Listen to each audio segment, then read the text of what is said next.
What's going on, fam? Welcome back to the channel. This is the 1 month review of the Copa Pure Plus, one of the best laceless leather football boots I have ever tried on my feet. They are absolutely fantastic, and I'm really looking forward to sharing my thoughts. So without further ado, let's hop into the sole plate. Now, the sole plate, as you guys know from the review of both the 0.1 and the Plus model, and the 1 month review of the Plus model, or of the 0.1 model, excuse me, this is the sole plate from the Nemesis line that used to be back in 2016, 17, 18, I believe. And this is their torsion frame sole plate. It is sort of a combination of AG and FG. They're half conical studs, or semi-moon studs, I guess you could say, half moon studs. And for me, this sole plate is fantastic. You guys know from the 1 month review of the 0.1 model, I really enjoy playing with the sole plate. It's got tons of snapback.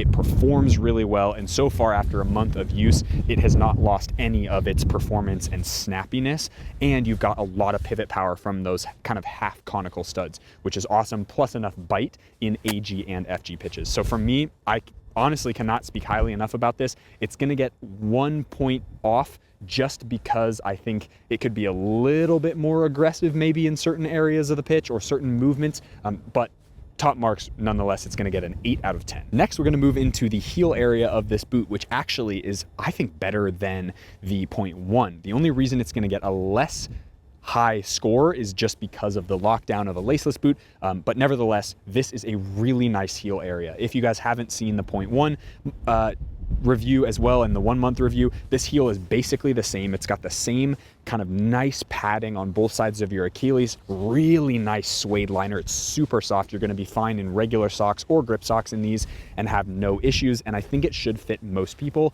What they've also done is they've also deleted that crazy little kind of extra material that was on the 0.1 model, and they've just kind of folded it over to be a nice knit material. So that for me is a really nice touch. It makes it super nice when you put your foot in, and it really just hugs your ankle hugs your ankle and sort of your heel area really nicely. I think this will fit most people. It's got a nice deep kind of pocket to it underneath those Achilles pads, basically on either side of that heel area. That being said, the only thing that I'm going to take points off for it is because it does slip quite a bit because of this laceless construction. So for me, the execution of this heel, even though it is aesthetically and fit-wise maybe a little bit better than the 0.1, it just is gonna lose out because of the slippage in the heel area. I've worn grip socks and non-grip socks in these boots, and it doesn't really matter. You're gonna slip around a little bit either way, even though it is a super comfortable heel area. So for me, this is gonna get a 7 out of 10. All right, now let's talk about the upper material, which is the biggest piece that I love about this football boot. Not only does it have a super nice laceless construction with this prime knit here in the midfoot area with the synthetic midfoot and the calf skin, which by the way was very controversial when this boot first came out. And I can tell you from training in these boots and the 0.1s, this plush leather upper is so fantastic. As you can see, it's so soft. And now that it's been broken in and I've worn it a bunch, these are some of my favorite boots to train in because, and just coach in because of this upper material. It breaks in so well, which we'll talk about in a minute. But this upper with that synthetic midfoot gives you honestly a little bit more lateral stability and more structure in that midfoot because of the synthetic midfoot. And for me, that actually is a huge good thing, especially for the laceless construction. But this upper with the calf skin is fantastic. I know a lot of people were really bummed that it's calf skin now instead of kangaroo leather and all this. You know, there's tons of rumors about why that is. Is it cost cutting? Is it, you know, import and export cost? Is it, you know, kangaroos are less available? Whatever. I don't know. But point being, if they're going to continue using this type of calfskin leather, I am not going to be angry at all because this is so plush, so luxurious feeling on feet. It's got a nice kind of matte finish to it. So it really gives you this, for lack of a better term, pure sense on the ball. Like it really is, the name kind of speaks for itself. It really is this beautiful, pure sensation when you have it on feet, and there's no distractions on this upper. It does such a fantastic job. And the addition of these synthetic Adidas stripes here, the 3 stripes on the lateral side, and then of course the little extra padding on the instep here gives just a nice plush feeling. You're never going to be dissatisfied when taking a touchdown out of the air or pinging a ball or shooting with these. They really do everything nicely, and that is thanks to this really super nice upper. So for me, this is an 8 out of 10 for the upper. All right, so lockdown is where this boot is really gonna struggle, and I think The reason I love this boot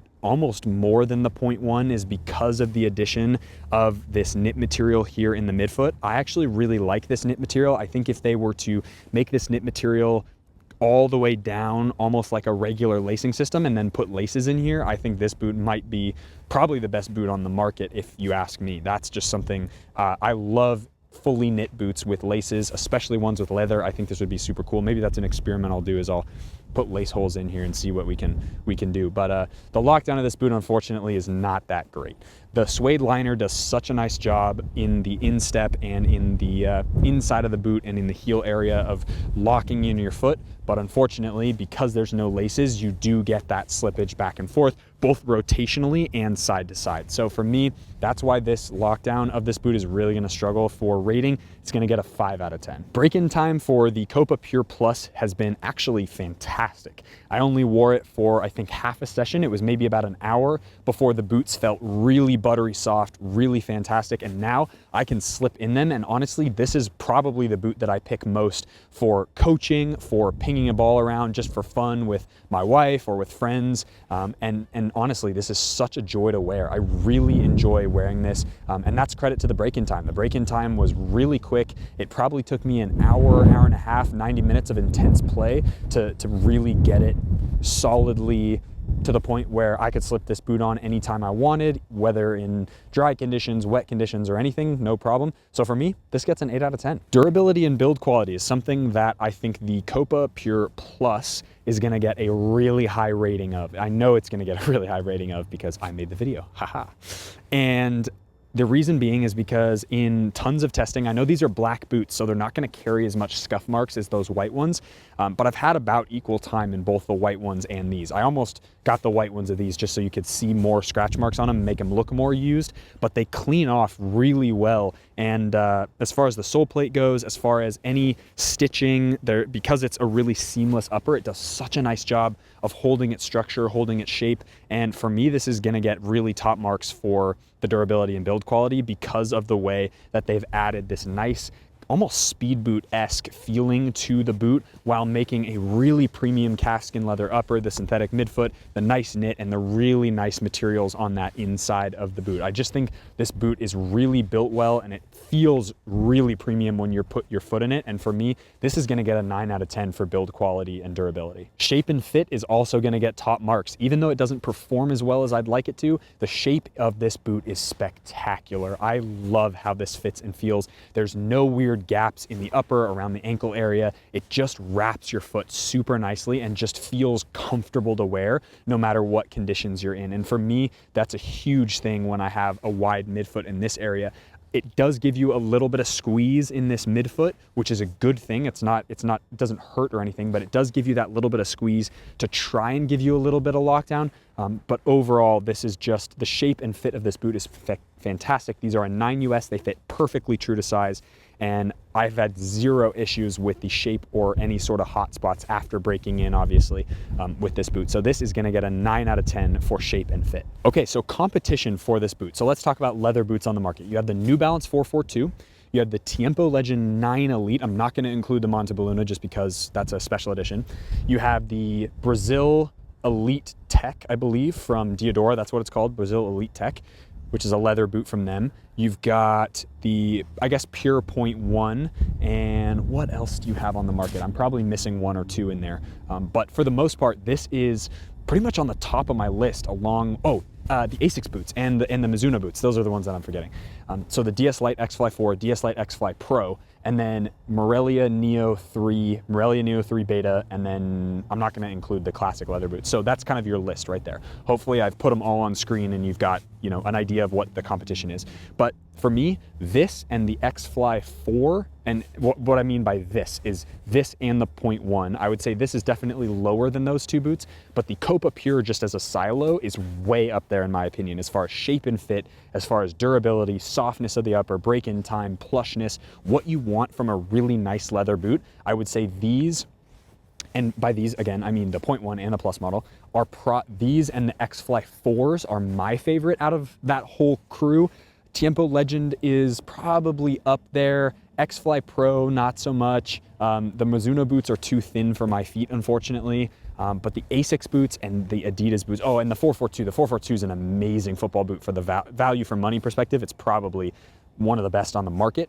So I'd say that takes a third position. So I'd say between these, the 442 and the X-Fly 4s, those are my top leather boots that I've tried and have enjoyed wearing over time. So that's kind of what, that gives you an idea of where they stack up in that thing. So good job, Adidas. Overall performance for this boot is okay. And the reason I say okay is because I'm somebody who really needs and wants a high performing boot that's got nice amount of lockdown, really good structure to the upper, and really does a nice job of wrapping your foot. All of those boxes are ticked except for the lockdown, and that's debatably whether it's from an injury perspective or whether it's from the perspective of just overall performance. It's something that really affects a boot for me. And so for me, this is gonna get a 6.5 out of 10 for performance. Overall, the Copa Pure Plus is a very good leather football boot, especially if you're looking for a laceless leather football boot. This is basically the best you're gonna get, if not the only one you're gonna get. So for me, this is a really nice option. It's super plush. They also, I love how they give you both a laced and a plus model. So you kind of had the pick of the two. They're both very similar as far as the 0.1 and the plus model go, but the plus model is so nice to just wear around. It's got great structure in the sole plate, fantastic calfskin leather upper. The synthetic midfoot does a good job of locking you in, giving you a little bit of lateral stability. Obviously it's not great on the plus model, and a lovely heel area that's gonna be pretty anti-slip for the most part, pretty anti-blister for the most part, nice amount of padding and all that stuff. So as an overall package, I think this boot is really fantastic for most people. It's gonna fit most people as well because it's got a little bit of stretch to the upper as well. So for me, this is gonna get a 7.5 out of 10 for overall rating. If you guys enjoyed that video of the 1 month review of the Copa Pure Pluses, leave a comment down below what you guys want to see next. Like the video if you got value from it. Subscribe to the channel if you haven't already. As always, be awesome, take care. I'll see you guys in the next video.